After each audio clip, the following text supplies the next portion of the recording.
Before we get into the meat and potatoes of this video, I wanted to make sure that y'all are aware of a few things first. Within this video, I'm going to be talking about a few things that may serve as a trigger. It is not my intentions to do any harm, but I'm just letting y'all know that these topics may trigger somebody, and if these triggers are apparent within your mind at this very moment, you may want to turn back and maybe look at some of my other videos. Some of the topics may include violence, guns, slavery, racism, inequality. If any of those topics serves as a trigger, viewer discretion is advised. Also, if you or anybody else is knee-deep in the struggle, or if anybody is affected by any of these things that I'm going to be talking to y'all about today, I'm going to put some resources right down in the description. Once again, this is challenge by choice. Viewer discretion is advised.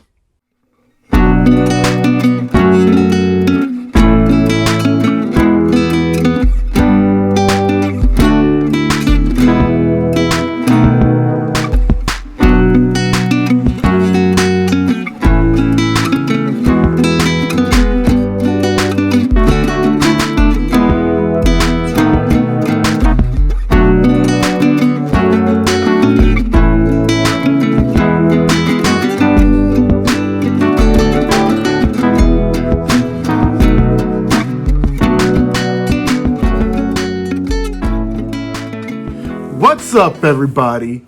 We alive. Yet another day above soil. I'm actually pre-recording this picture, and I'm scheduling it for it to go out on Juneteenth. It's bitter cold outside. There's no temperature, but I legit just thought of this picture right here.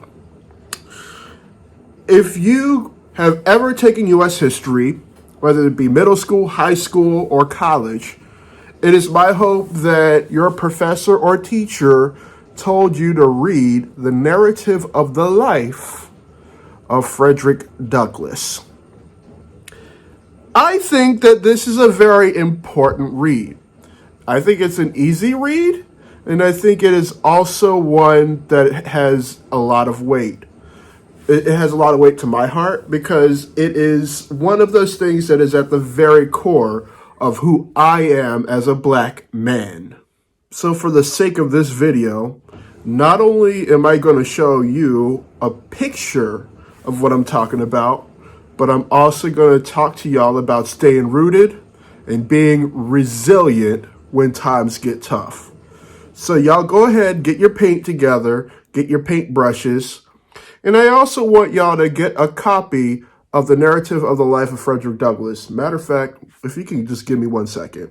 This is my copy.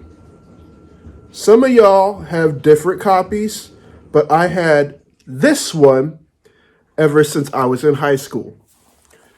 This book right here, y'all need to go get it and turn to page or turn to chapter 4.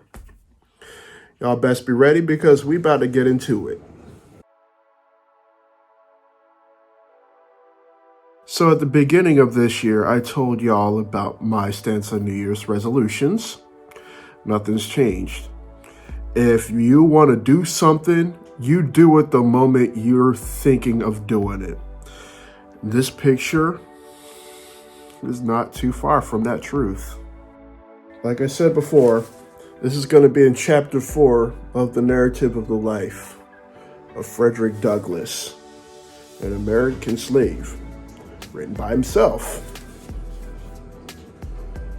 His savage barbarity was equaled only by the consummate coolness in which he committed the grossest and most savage deeds upon the slaves under his charge.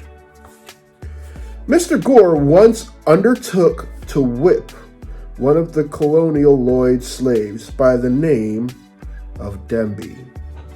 He had given Demby but few stripes when, to get rid of the scouring, he ran and plunged himself into a creek and stood there at the depth of his shoulders, refusing to come out. Mr. Gore told him that he would give him 3 calls, and that if he did not come out at the 3rd call, he would shoot him. The first call was given. Demby made no response, but stood his ground.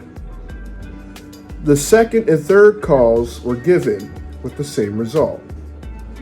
Mr. Gore then, without consultation or deliberation with anyone, not even giving Demby an additional call, raised his musket to his face, then taking deadly aim at his standing victim. And in all instant poor Demby was no more. His mangled body sank out of sight, and blood and brains marked the water where he had stood. I have read this book many different times, and it is one of those reminders of who I am as a black man, and it also reminds me of one very specific thing. Don't give up. I'm going to talk to y'all a little bit about a time where I read this book while I was in Dr. Conway's philosophy class. And this was a class where we talked about philosophers like David Hume, Descartes, John Stuart Mill, Wollstonecraft. And there was many of these empirical philosophers, some of which have very thought-provoking philosophies. But a lot of these individuals that we read about had a lot of racist tendencies. They did. And there's this one assignment where we could choose whatever we would like to write about, but it had to have something to do with a philosopher that we were speaking about. So I took this very passage from Frederick Douglass, and I was in the process of editing my paper. We had a writing center at our college, and there was this one person who was actually within my class, not my philosophy class, but within my cohort when I came into the Mount. And she talked about this big difference, and it's also something within the English language. There's a difference between being shot and being assassinated.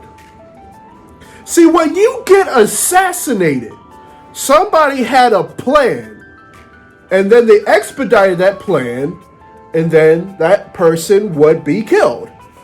For example, John F. Kennedy was assassinated. MLK was assassinated. Abraham Lincoln was assassinated. Somebody had a plan, and they carried out that plan to kill a man. That's assassination. When you go into chapter 4 of the narrative of the life of Frederick Douglass, Demby was not assassinated. There was no plan. No plan whatsoever. The guy he shot him like a dog in the street. There was no plan whatsoever. He just, boom, he shot him. Let's take a moment and we visit Demby. The only thing that we know about Demby at this moment in time is that he was a slave and he was whipped mercilessly. And to escape this whipping, he found refuge in the stream. He felt that things were calm in the stream and he wanted to heal. Now the slave masters They told him to get out the water, but he stood his ground. He did not give up. Now, some people can contemplate if he committed a self-deletion or not, but in my opinion, he didn't have to self-delete himself. He didn't, because he could have just got out that water. They would have taken him, and you wouldn't know what they could have done with Demby. He made the autonomous decision to stay in that water and not feel as much pain when he got whipped. They shot him. They shot a man. That was not an assassination. And then there's different instances in history where people did not get up. So you have people like Rosa Parks. When she was on that bus, she was working as a seamstress, and she had a really, really, really, really long day. And back in Birmingham, Alabama, all the black people had to sit in the back of the bus. And then there was a white person who asked Rosa Parks to get up from her seat, which was in front of the line. Rosa Parks refused her seat, and she did not get up. And there were people telling her to get up, and she did not get up because she was tired and she just had it. Yes, they arrested her, but the fact of the matter is she did not give up. This really does hit home with me, y'all. As a black man, as a person who is a minority within this country of the United States of America, I have been tried. I have been through so many trials and tribulations. I have faced a lot of people saying that I can't do this and I can't do that. You're nothing here, you're nothing there. You don't think logically. You don't logically make sense. And yes, this is coming from a place of passion, because I have felt that pain of rejection. I have felt that pain of people talking down on me. Matter of fact, this one is a story that happened very recently. So, about a couple of weeks ago, I go to the bowling alley early because I want to sit behind people in the settee area of the bowling alley because there's a lot of tables and there's a lot of room for me to work. When I'm waiting for my turn to bowl, I'm preparing things. I'm either rolling newspaper, I'm rolling up paper bags, I'm tying up yarn, or I'm crocheting with yarn. This stuff requires space. Not only that, but it's relaxing for me to just see what's going on from the back. And then you have some people who are the passersby, and they talk about life. They're intrigued by what I do, and I talk to them about the importance of sustainability and just some of the personal walks of life that I have had.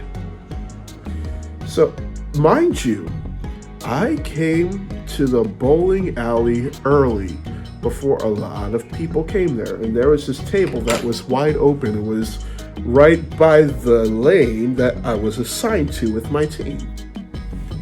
So I plopped down, I put my stuff on the table.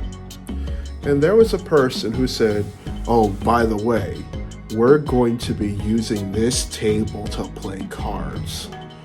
You may want to move." So I said, "Excuse me, but I came first, and if y'all feel that it's important for you to have this table, shouldn't you come early?" And besides, they were playing a blind team, so not only did they have their own table, but they had another table with nobody there. So why did they need the table I was sitting at? I did not want to get up. I didn't, but I got up because I didn't want to hang around with people who were thinking that kind of way. But next time, I will be seated. I will stay rooted. I'm not going to get up. And there's a lot of times where people will tell you to give up, to quit. You got to do things within your power to resist. And like Father Brian at one point said, when you reach resistance, you pray. Because God would give you refuge when you are faced with resistance, when you are faced with pain. Like Denby, he was in agony. Now, I had my skin toe up before. I fell bad a few times. I got cuts and bruises. I was in a bad car accident where across my belly, the seatbelt hit it, and I had a really big hump and a bruise proceeding from that. Now, Denby must have had his skin tore off from the whip. Now, when I have a flesh wound, I want to soak it in hydrogen peroxide and water. I could feel for Denby when he went to that river, because if people got whipped, this skin got cut off. He stayed in the river because he didn't want to be in pain. Yes, he got shot. But it's the simple matter of the fact that Denby did not give up. Now, I'm making this picture to celebrate Juneteenth, and I'm here to celebrate people today, yesterday, and years past. All my ancestors who worked really hard for us to make it within this world.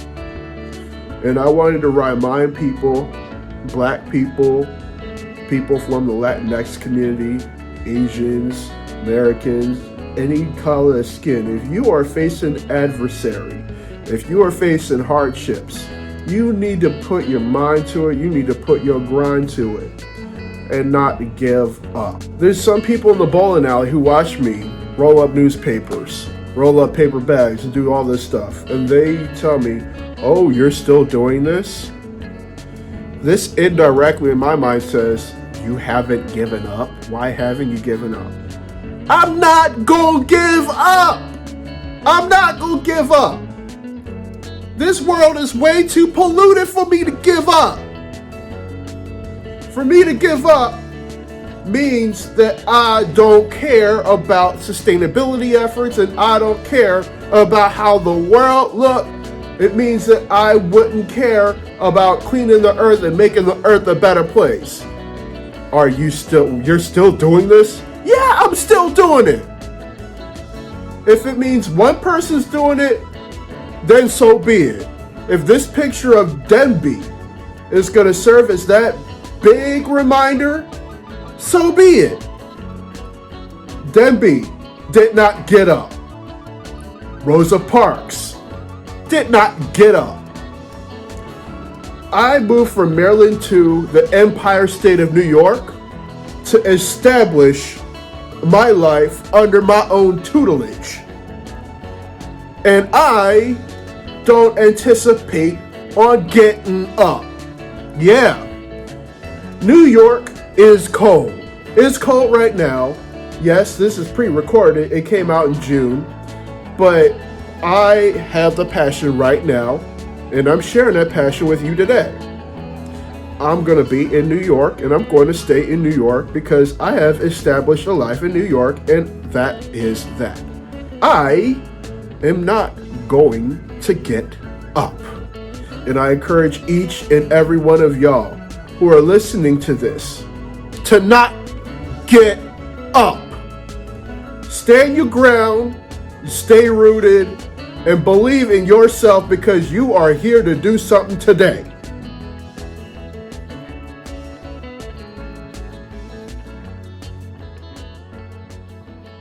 So before we part ways and leave, I have a relatively important question for you. If you went to sleep tonight and you did not wake up the next day, would you truly be satisfied with the life that you lived? If your answer is no, then it's most definitely time to do some soul searching and think about some of the changes that you need to make within your life. I say this because there's a lot of things within our society that discriminate. Death, however, doesn't discriminate. I want to thank y'all for watching my content. If this is your first, second, third, or whatever time, subscribe, hit that button down below, become a member of the LDX family. We are still greatly on the road to 100 subscribers.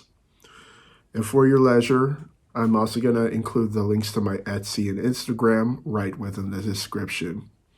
I leave you all with much love, good spirits, and vibes. Until next time, I see y'all later. I'm out.